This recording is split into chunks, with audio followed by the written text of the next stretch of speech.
How do you want to intro this episode? What do you mean, how do I want to intro it? Are you ready for the best fucking movie of all time?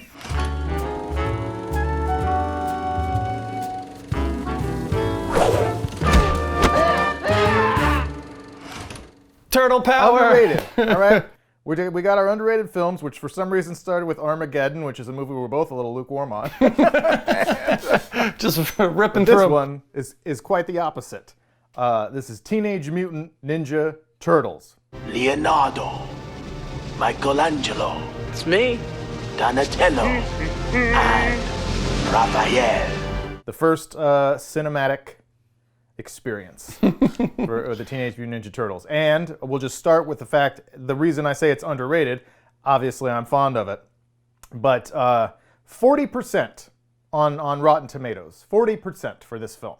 That not only offends me, but I also am genuinely surprised, right? So like Armageddon, I can joke a little bit and I can be like, are you kidding me? But sure, this movie we'll get to, genuinely surprised, and I don't think that makes sense. So, Keith, as we so often do, let's start with your history with the Teenage Mutant Ninja Turtles before I talk for 25 minutes about where I was for every major Teenage Mutant Ninja Turtles related event from 1989 to 1994. Great. I like the Teenage Mutant Ninja Turtles. Go ahead. Yeah, so... Yeah, No, this... but did you? I mean, come on. I mean, this was right in my wheelhouse. I couldn't tell you how much I loved the Teenage Mutant Ninja Turtles. It was like Ghostbusters and Teenage Mutant Ninja Turtles as I was growing up was the thing. I was Raphael for Halloween one year. That makes sense. The guy with the thick New York accent and the asshole who might fly off at any point. He was my favorite. He was the coolest. He was sarcastic, not as like chipper as the other guys. He was a little bit more real. I loved him. He kind of brought the party down a little bit. That's like, no one really likes him, but like he's got to be around sometimes. Yeah. So yeah, I loved it. They were awesome for me. They were meant, for my demographic. So I can't say enough about how much I love the Turtles in general. And this film, when it came out, obviously I was a huge fan. You remember going to see this film, or seeing it on VHS? Or VHS. What? I don't remember seeing it in theaters. Like I don't think I went to movies in 1990. But yes, I 100% remember seeing this movie in my house and watching it repeatedly. Yeah. So I remember vividly when this movie came out. It was 1990, and the lead up to that. So I was 5/6, 5 in 1989, 6 in 1990. I loved the Turtles more than life itself. As being a kid in that age, and being a martial artist, and I remember the first time I watched the cartoon. Like I literally remember all of these firsts. Where my dad was like, I just saw the show on TV and I think you should probably come check it out.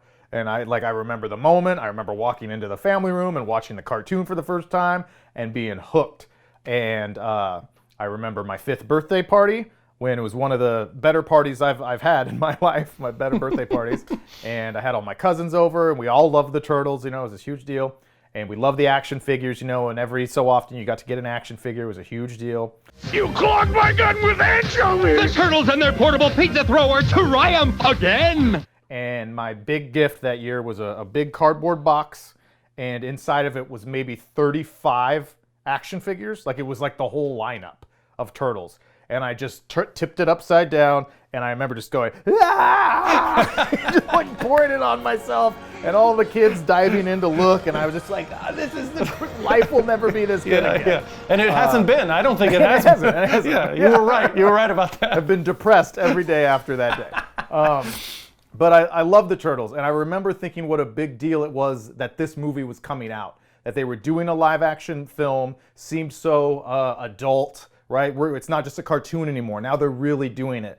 And then I remember learning that Jim Henson was involved, and I was a huge Jim Henson guy, who wasn't when you were 5 or 6 at that time. So it was I was so excited. And while The Little Mermaid was the first movie I ever saw in a movie theater, this film is the first film that I got to pick. This was the first me movie that we ever went to see in a movie theater, and I got to go with my cousins who I didn't see all the time, and sit up. I remember we were really close in the front, and it was just like, I've arrived. Like, this is life now. It changed everything. Yeah. I adored this movie. So I'm clearly going to be a little biased in my opinions about it, because I don't know how I couldn't be. But even all that said, I really try to pride myself on being able to remove my bias. None of us can do that completely, and I'm not going to be great. But I really do think it's a good movie, and not even necessarily just for what it is. And I don't understand why critics or reviewers or your Rotten Tomatoes people would say 40%. Like, to me, this is a well-constructed, thoughtful, interesting, funny, fun for kids and adults movie that it doesn't need to win the Oscar, but it should be recognized as like a solid film. So I thought you were gonna just say, but it should be recognized, like for an Oscar. Like, it should have been nominated. Yeah, it should have been at least nominated. I thought that's where you're going with it. Yeah. I don't disagree. I watched this. Smart decision. Yeah, I just watched this movie again. I haven't seen it in a long time, but I know I watched it several times growing up. But after a certain time, you kind of let go of those things. I watched it. I feel like I have a good grasp on the difference between my just enjoyment as a child and it bringing me back to that point in my time, which equally we shared that amazement at these characters. Where now I watch it with sort of fresh film eyes, if you can call them fresh film eyes. And I was really pleasantly surprised that this wasn't a dumbed down film from a craft standpoint. I really don't believe, as much as it is blatantly a kid's movie, because of the action, a lot of it gets silly and there's those moments. And as the film goes on, that kind of gets a little bit more, I think. There are definitely those moments where it's definitely for kids. But I thought the cinematography was excellent. Like, pretty high quality level. I thought the direction was pretty solid in adding to the emotion that I should be feeling at that moment.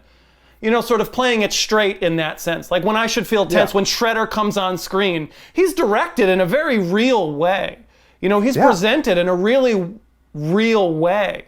There's a handful of shots that really, like, grabbed me. And the one I have to say that I was, like, really blown away with that it was in was the combination of the first shot of April O'Neil through when they're leaving the house that's exploding. It's like sort of midway through, like the house gets ransacked by all those people and it's like on fire. And they're driving away and it's in the van, and it's through the window and you see it's almost like a tear kind of, like, but the fire's like exploding like in her face.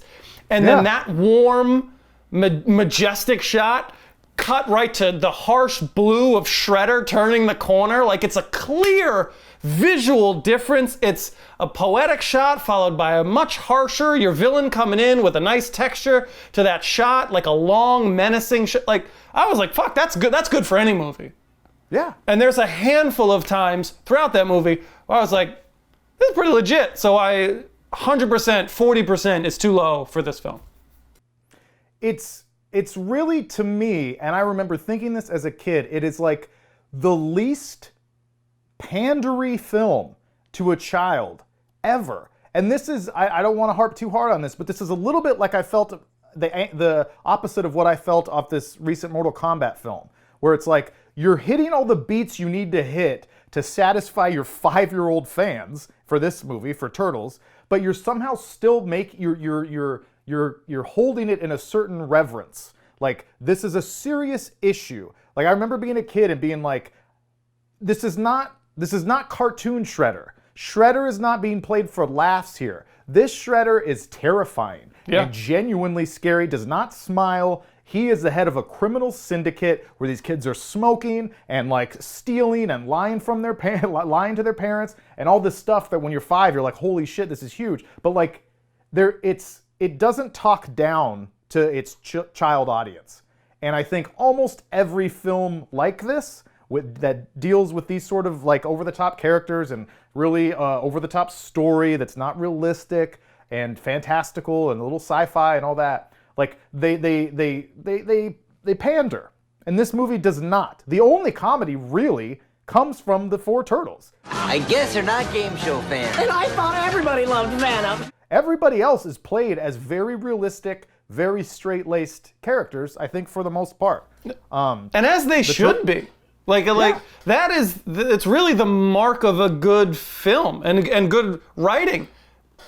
Of knowing where your comedy comes from and knowing the other people that need to set up the rest of the film from an emotional standpoint and drive the film forward. Like, not everybody can be, again, slipping on banana peels, where a lot of these cartoon type films or childlike films just like, just laugh a minute. Everything's going to be silly. Nothing's going to be. So I couldn't agree more. I could not agree more. And the fact that they don't have to and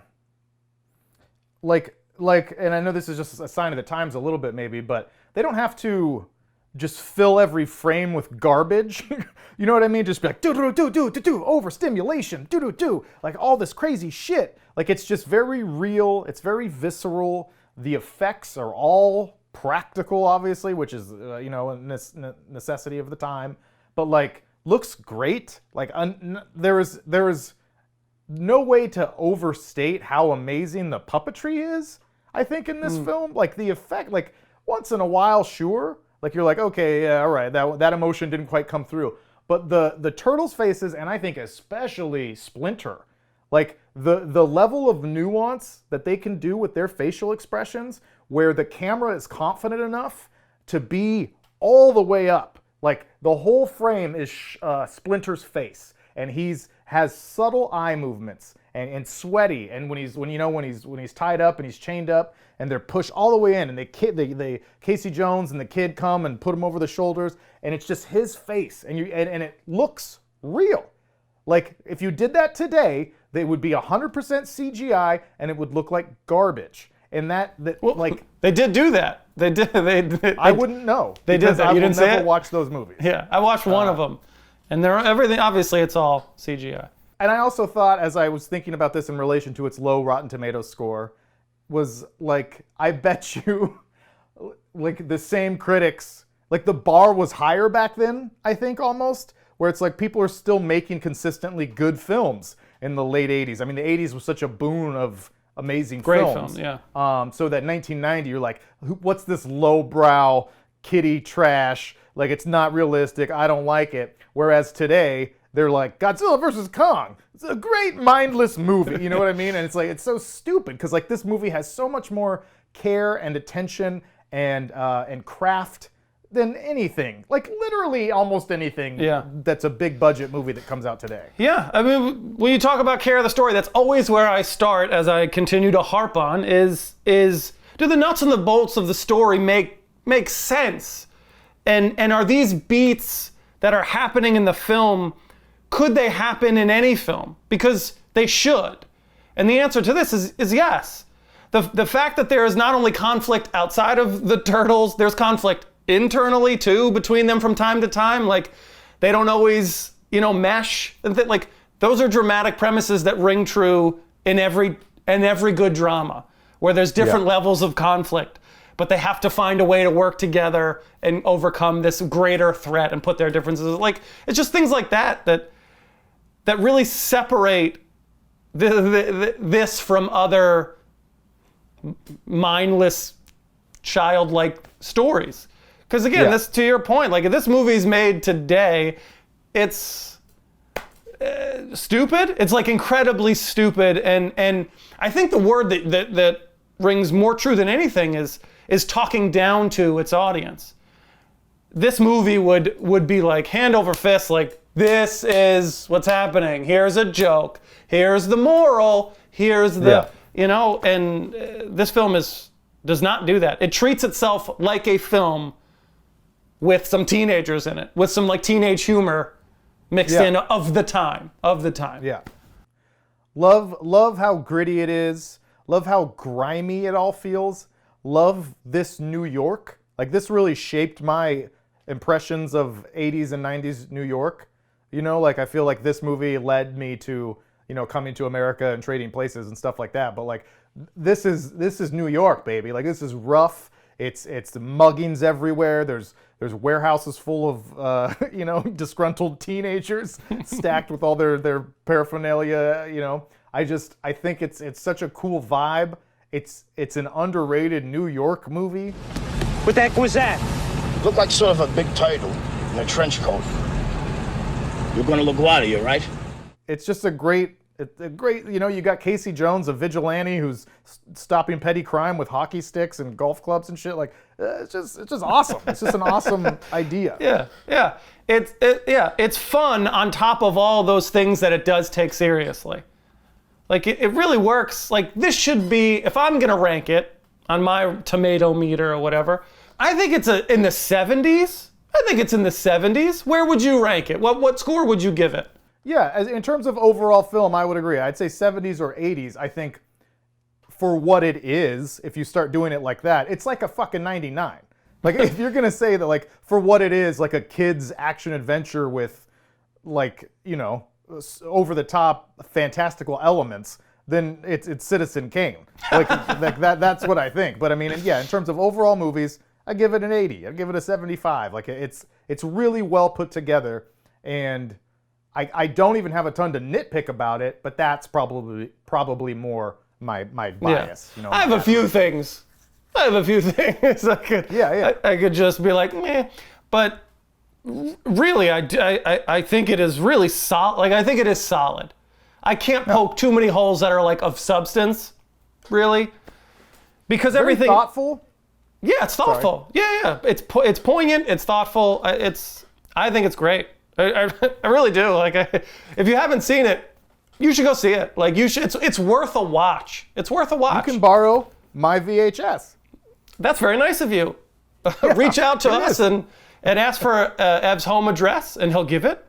His mother's maiden name is Social Security.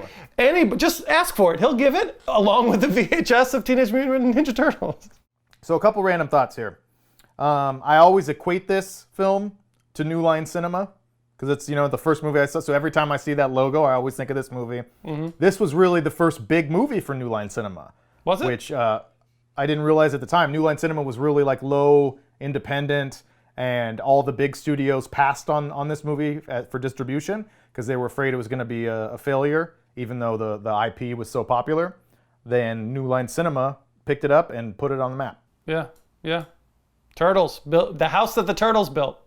That's right.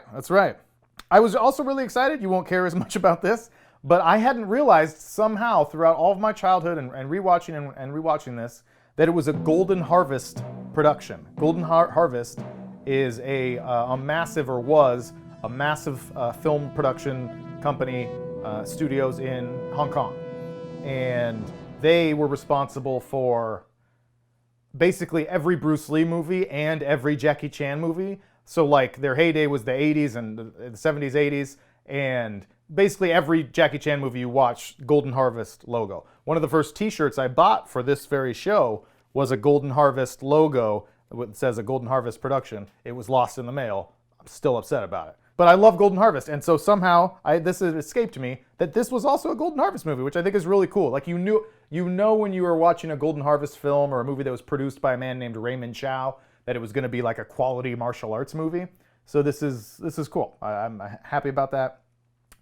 Love that they used the cartoonish logo, like at the beginning of the film, the Turtles logo. Like that's the cartoon logo. Yeah. And I thought that was a cool choice. Yeah. I mean, smart enough. Probably you have enough equity in that logo.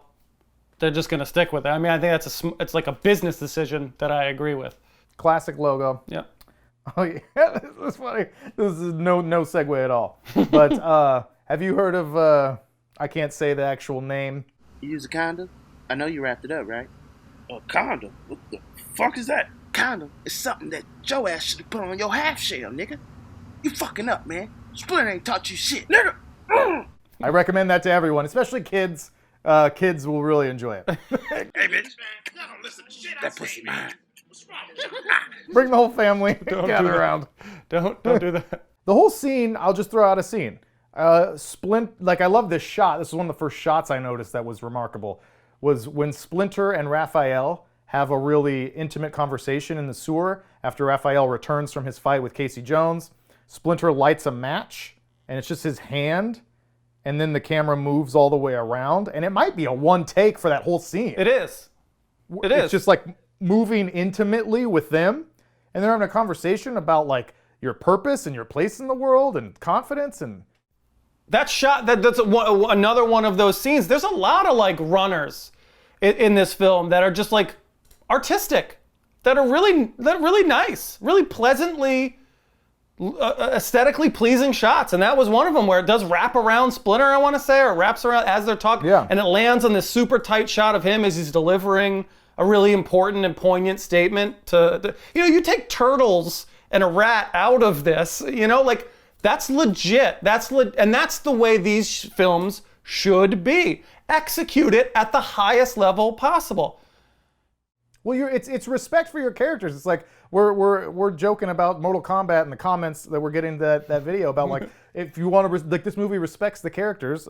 Somebody said that, and I'm like, no, Turtles like this is respect. Is like intimate moments with these characters and this character building and having enough respect for you as the audience to know that you can sit there for a couple of minutes without looking at your phone because this is an emotional, important moment. You know what I mean? Like that's how you really respect characters. Like you're saying, it's a turtle and a rat. It's two puppets in a candlelit scene, and that movie that scene gets more emotion out of me than 75% of these new big movies that I'm watching today. I am here, my son. Yeah. But it's because of the care to the craft, and it all equals relevance to the story. You need those beats in the story for the end of the film to have emotional weight, and so you craft those elements to drive home that emotional poignancy, if that's a word. But sure, and they treat it with sincerity. They treat those moments honestly and sincerity, and that's how every film, whether it's a fucking Pixar film or whether it's Schindler's List, should be treated the same way. So I'm just, this film does that. I can't say enough good things about it because of that. We finally got Keith. Keith having some good opinions. 1 out of 46 episodes, and we got 47 episodes. We're on a cold streak lately. I just love, like, this is just a small little nuance, but what was his name? Charles, her boss, April O'Neil's boss. Yeah. When he goes to her apartment, with Danny, the kid, and they're talking, blah, blah, blah. Charles, looks out a window that's broken in her apartment that it says, "Just what is going on out there, April?" And I just thought like that level of detail is like, I know this is a low bar. Like I always give you shit about like it is a low bar to clear, but like that's effort. You know what I mean? Yeah. It's like that's nuance that he's saying that while looking through a cracked window. Like he could have just been looking through a window, but no, it's more effective if we break the window because then it's supporting what he's saying in a visual way. Like that's nice. Yeah. That's nice. Yeah. God, I hope that wasn't an accident. But you're right. Just a shitty window. Happy accidents. Happy accidents. You're 100% right. The care in the story. That's care within the story that you're telling. I love the shot from on top of the Chief Stearns, his desk at one point when he's gonna call Charles Paddington because he's got Danny locked up, and it starts on the document, the booking sheet, spins around on the jib or whatever, pulls back out of the office. Show him, and then he even leans out of frame and puts his feet up on the desk, and you're not even seeing him deliver the line. Yeah. And it's like, God damn, are we, like, I know we're in a desert of this barren landscape of horrible films for like the last 10 or 15 years. Yeah. But like that little detail, I'm just like, oh my God, this is fucking Casablanca. Like, this is great. And that's why the first thing I said out of the gate, the directing and the cinematography in this movie is pretty good. Like, this is pretty good for any movie. For any movie out, like, it's so unfortunate, not that it's wasted, because that's not the right way to say it, but I agree with you when you're saying it's probably overlooked back then, because there really was a really high bar for storytelling and filmmaking back there that we probably have lost along the way, which I could go into why, but I won't, HBO Max. It's your fault. You're all idiots. You spend too much time on the internet. The end. And I think that's why it's overlooked. But there's some really high-level work, I think, being done in this kids film. Yeah. It's impressive. Yeah. Love that shot. That's another dope shot, I thought, is there's another like runner that like looping around Shredder, and he's walking into the room, and I don't think you have context to what's in the room. I think there's like a few people in the foreground or whatever, and then the camera comes behind him, and then just kind of slowly, and there's those mass amounts of kids. Yeah. And that moment, it's like a holy shit, this runs fucking deep. Like, even that little, like, it's not the greatest shot in the world, but it really adds a weight and a purpose to, like, this movement is a fucking thing. There's 150 kids up there, maybe, you don't know how many rows deep, that are all bowing to this guy. Like, it's dope, man. They got Sam Rockwell. They pulled him in. Did you pick up on that? No, I did not. That kid was the actor Sam Rockwell. I didn't realize that. I didn't know that. That's him? Yeah. The main kid that they keep, not Danny, the redhead, but he's like the main hood that pops up and goes like regular or mental, like with the cigarettes. That's Sam Rockwell. I didn't know that. Yeah, Sam Rockwell. He looks a little like he's got a little mustache. He almost looks a little Latino, like he's Cuban or something. It's so funny. It's Sam Rockwell. I didn't know that. Look at me not knowing things. You know, I didn't know that the voice of Donatello was Corey Feldman. Yeah, that blew my mind too. I didn't realize that. Excellent! Yeah! I think the two human leads do a really solid job. Judith Hoag is the actress who plays April O'Neil, and she didn't stick around for the sequel. I think she wanted more money, although that could have been some bullshit, and maybe they were just treating her like shit, and she was like, just pay me what I'm worth, you know? Yeah. It's like you hear in the tabloids, like, she was really a handful and demanded more money, and then now, after everything we've been through these last few years, it's like, they probably treated her like shit and told her we'll get someone younger and prettier, you know? Did they recast April O'Neil? I don't remember. She had to be in the second one. They just recasted her? They did, with an actress named, like, Paige Turco or somebody, nobody else. Paige was a very pretty young woman. I liked her as April O'Neil, but I think Judith Hoag really did a good job. Like she seems invested. I didn't see her in anything after this, I think, until Armageddon. She turns up in Armageddon as... is she the That's Your Daddy? Is that her? Yeah. Yeah. And then all is forgiven as they go forgive Will Patton, gambler and alcoholic, because he saved the world. Mm-hmm. That movie's good. That salesman is your daddy. That's your daddy. And then Casey Jones, Elias, my guy Elias, who we've talked about before on here. Yeah. He's great. He does a great job with what had to have been a super fun role, and love this movie on his resume. It's coming along nicely. We talked a little bit about the puppetry. Top notch. This was like the golden age of cinematic puppetry. I feel like you combine this with like the Labyrinth and the Dark Crystal movie and a few other things, and you're like, yeah, this is right when this was I guess one of Jim Henson's final projects before he passed away. He died shortly after the premiere of this film.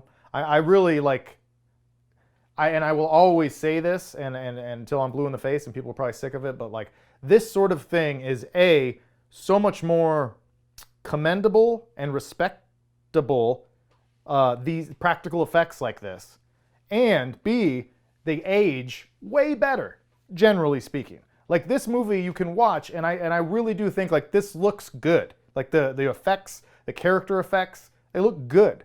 It looks real, it looks like it's supposed to. You know that they're actually there, but watch now a movie that started using too much CGI, like something like Mortal Kombat 95 or things like that. Those all aged terribly because the technology's gotten so much better. And even these movies that are coming out now, I think a lot of them will look horrible in 10 years. And Turtles from 1990 will still look pretty good because it's real life. And I think, I don't know why more filmmakers today don't do that stuff more often. We're so concerned as a society, buckle up. I think people aren't concerned with making films that last forever, for the most part. I'm generalizing here, but I don't think that's the priority anymore.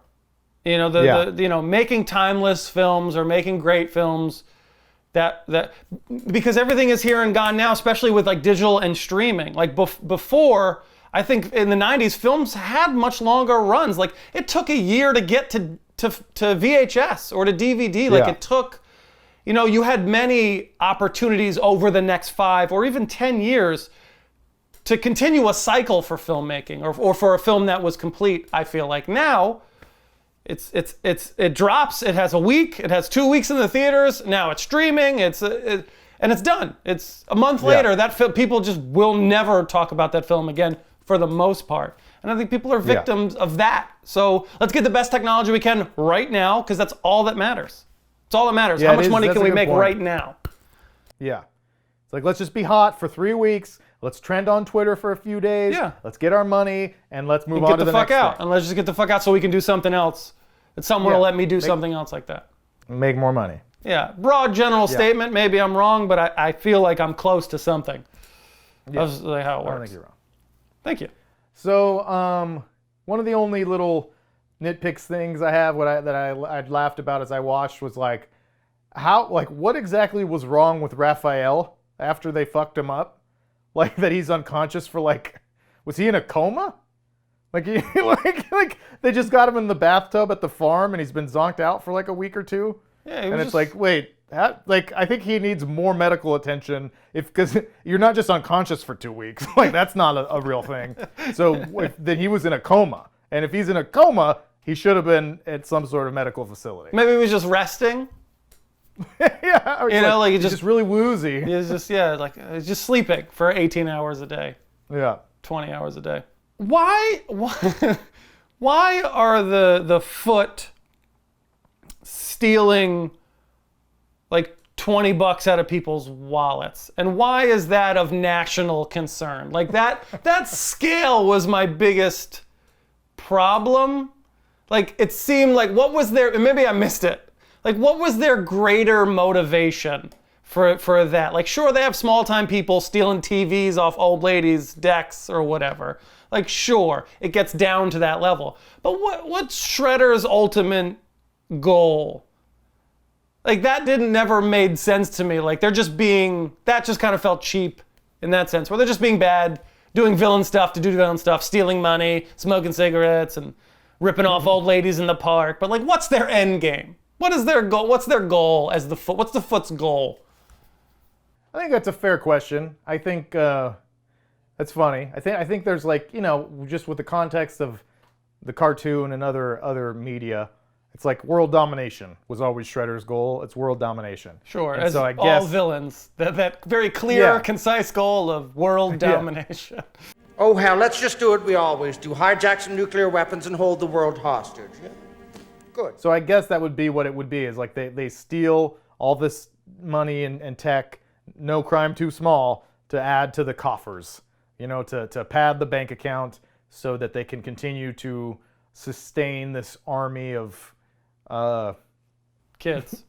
Teenagers? Yeah, teenage boys. Ninjas that are going to take over the world with Shredder. Like, I guess that's it, but that's a good observation. That was it's not exactly clear. Yeah, that's the only thing I feel like doesn't have that level of like thought and sincerity behind it as like a clear villain goal. Like, what are they? Why?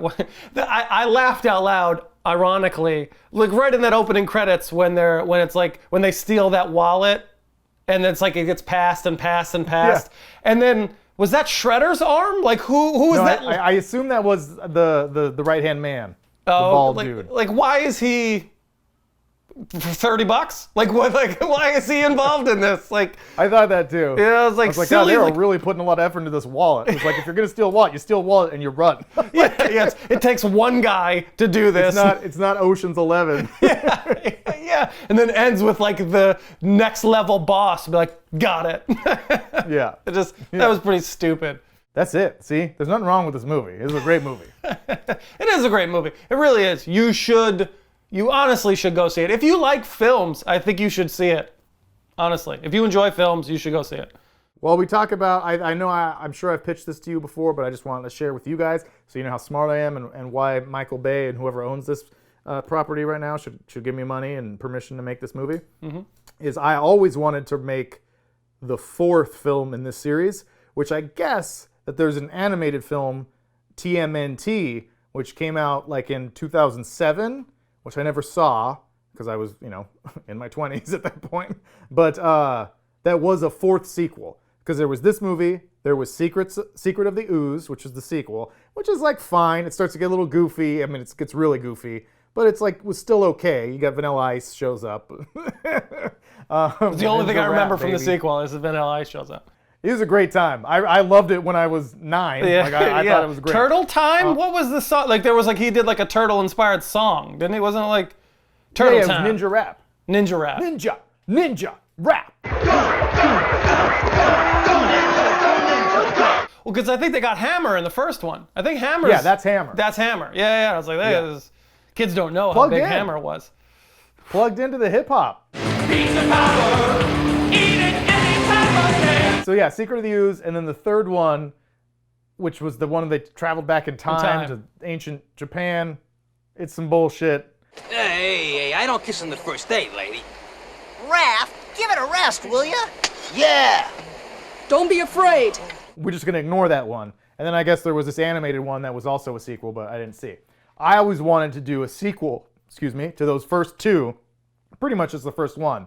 Make it rated R, make it a dark film, because the audience for this film is going to be 40-year-olds, 40-year-old dudes who love the Turtles. So it's an adult film, and it's them. And we saw, I guess on Saturday Night Live, they recently did a spoof. You pointed this out to me. I sent it to you immediately. Yeah, I was furious about this because my idea was always obviously not a comedy like that, but they're all 40, and Michelangelo is addicted to heroin, and he lives underneath the Santa Cruz Beach boardwalk. Obviously. They're all split up. They haven't talked in years after the events of, because they all go public after Vanilla Ice makes a song about him in the club, so they don't talk anymore. They all went separate ways. Raphael is a cage fighter. And Donatello works for like Tesla or something. Like he works for some. He's Facebook. He's Zuckerberg's right hand guy. But off the grid, so to speak, in terms of he's not in the public eye. And then Leonardo is the guy who stayed with Splinter to be his caretaker. Splinter, on his deathbed, said his dying wish is for Leonardo to get the band back together. And because there's a new threat, whatever, pick your villain, Baxter Stockman or the Technodrome or Krang or whoever you want. And Leonardo's got to go and convince all his brothers to team up again and rediscover their purpose and see Splinter in the campfire and learn the meaning of life. Get Michelangelo clean. That's going to be hard. He's real smacked out. He's sucking dicks underneath the beach boardwalk. All right. It's getting rough. You had me until sucking dicks under the boardwalk. Lots of Michelangelo sucking dick scene. It's like, you want to talk character development? I want 20 minutes. I want 20 minutes of how hard it is on these fucking streets. Really intimate, really uncomfortable scenes with Michelangelo and his Johns. But too much. Yeah, I think that would be a great movie. Listen, I hate 85% of your ideas. I think this idea is a home run, and I've thought that since the day you told me about this. Like, legit, give him the opportunity to do it. Like, I think that story alone is awesome. I think it's awesome. I think it's awesome. To be real gritty, real dark, like very realistic, grounded, like drama, like with some hints of the old fun and stuff. It's perfect. A little bit like Logan. Yes. Did you see Logan? Yes, we saw it together. Come on my birthday. I don't remember. I have the worst memory ever. It was my birthday. We saw it on my birthday. You son of a bitch. Happy birthday. But a little bit of that energy. Yes. I would make it just a hair lighter. Yes. Have a little bit of comedy and a little bit of like retribution where there's like not that there's not real emotion in Logan, but like real emotion with the 4 of them coming back together and like overcoming their demons and putting it all aside in Splinter's name, like really getting into that, you can't tell me that wouldn't be a slam dunk. I couldn't agree more. Like, let's start a wave together to get restore the Ev verse. I don't know, the TMT verse. No one cares more about these characters and these stories than I do. I swear to God, and I will do it well. Yeah, this is a home run. It's a home run. And then also hire me. Yeah. You were gonna play. You're gonna play one of the Johns.